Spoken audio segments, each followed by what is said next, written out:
which one I want. I think yes, this is it. Helen said, which is... Hi, everybody. Dame Helen said, which is my chair? I said, whichever chair you want. It's true. We were in Sicily together this summer. We were. I was kind of escorting Drew down the red carpet. It was a Sicilian, it was Dolce & Gabbana's show, and it was the men's show, and Drew decided to come dressed as a man. Yes.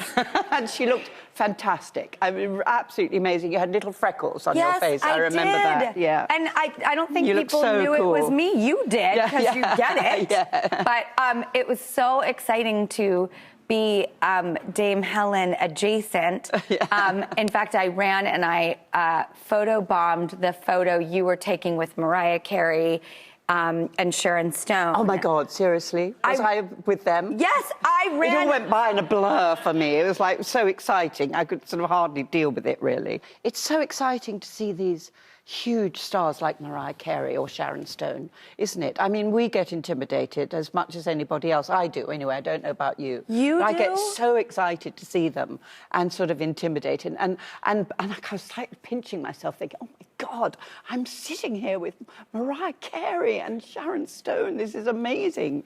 You know, you get, I get terribly overexcited. I do, too. I mean, I get terribly overexcited. That's a real issue with me. I once met Clint Eastwood, and I was like, oh, my God, I love you. I love you. I love you. I love you. You're Clint Eastwood. And he just looked at me and went, ugh. And I was like, oh, my God, that's so Clint Eastwood of you. I'll just leave. That was his way of saying, I love you back, Drew. That was just his version of being excited. I just have never been able to play it cool, but also I'm just so happy to hear from, you know, someone of your stature that you feel that way, because that's exactly how I feel. Like, I will never be jaded. I will never not be awestruck. I will never not marvel in someone's body of work and accomplishments. Like, and be excited to be where we are. I mean, it's such a wonderful thing, and it's not necessarily, you know, these beautiful functions like the Dolce & Gabbana situation, but I think just watching other people work and appreciating it and being impressed by it and sometimes overwhelmed by it. I mean, my goodness, Drew, you've been in the business, you know, as we call it, the business, you know, for ever since you were a very small girl. So, diapers. You know, diapers, yes, exactly. So, you know, you have every reason to be sort of a little blasé about the whole thing, but it's so great that you're not. I just love great talent, and I feel so... humbled, but that's not quite the right word. But you know, I'm impressed by great talent, and when you find yourself in the presence of great talent, I always feel very what's the word? Not as good as them. I can't think of the right word.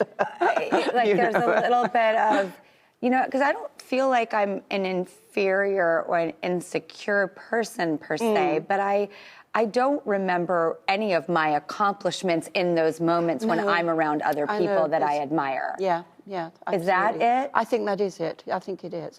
Oh, it's just the pleasure of recognizing, you know, great ability. You know, in Shazam, we worked with Rachel Ziegler and the great Lucy Liu, of course, as well. Both extraordinarily talented women. And to be in the presence of both of them was humbling for me, you know. Rachel, who is a wonderful actress and the prettiest thing, incidentally, but that's not what counts. She's the star of West Side Story, Steven Spielberg's reimagining. And she took that mantle and just lifted it up. Yes, she's also the new Snow White, and she's in the film I did with her called Shazam. Well, she has this voice. She's beautiful. She's a wonderful actress, and she can sing like an angel. Yeah. I mean, she's a tiny little thing, and this big, beautiful voice comes out of her. She wouldn't do it. She would sing quietly to herself, so you'd have to sort of sidle up behind her and sort of listen in quietly, because if she saw you listening, she'd stop, you know. But to be in the presence of talent like that, I just find so exciting. Lucy was here, and she said that you gave them all a nickname, a mantra, a moniker, if you will. I did, yes, because superheroes, you know, there are few female superheroines, but they're mostly men. So when we walked out onto the set for the first time in our costumes and everything, I said, "Okay, everybody, power is here."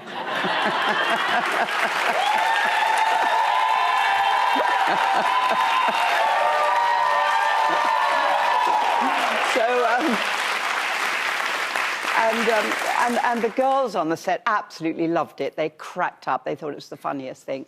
So the girls on the production side, on the set design, set building side, made these beautiful little embroidered, very sweet, very feminine, with little flowers and everything, and embroidered onto that said, "Power." And I have to say, I have a present for you. And it was snuck onto the set without you knowing, and here it is.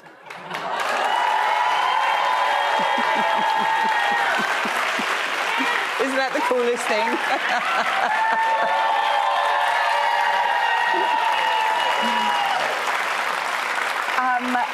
I am so excited to be anointed in a daytime television style. Thank you for welcoming me into such an elite You deserve it club. to the nth degree, Drew. You have it. You have it to the max, darling. What is happening? You have it to the max. I'm just so excited to be with you. I've been looking forward to this so much. I mean, you're Dame Helen Mirren. You have really, you know, changed the world with your body of work and your grace and your talent and the woman that you are. I mean, oh my gosh, you are you. In fact, with that, do you mind if I play my favorite game with you? No. Behind the scenes. Is it a hard game? I mean,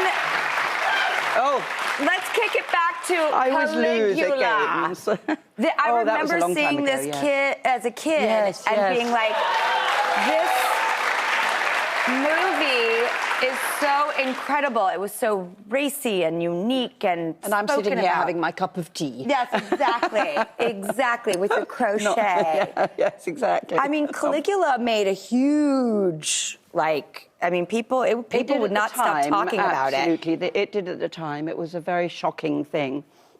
Actually, they're doing a recut of it, a re-edit of it. Because Really? Tinto Brass, the original filmmaker, was very, very brilliant, wild, radical sort of Italian filmmaker. And then Bob Guccione, who was the Penthouse magazine guy, who was financing it, came in and recut it. Guccione came in and added scenes that were very, there were sort of soft porn scenes really, and not very interesting, and sort of destroyed the movie. But at the heart of it, it was about ancient Rome, for God's sake, for goodness sake, I should say. It was pretty out there, but it was an extraordinary experience, I have to say. It was a big, big deal. Okay, The Mosquito Coast with Harrison Ford. Oh gosh, I was quite young then, wasn't I? No, I wasn't that young actually, but I look so young. What are you thinking when you look at Harrison Ford?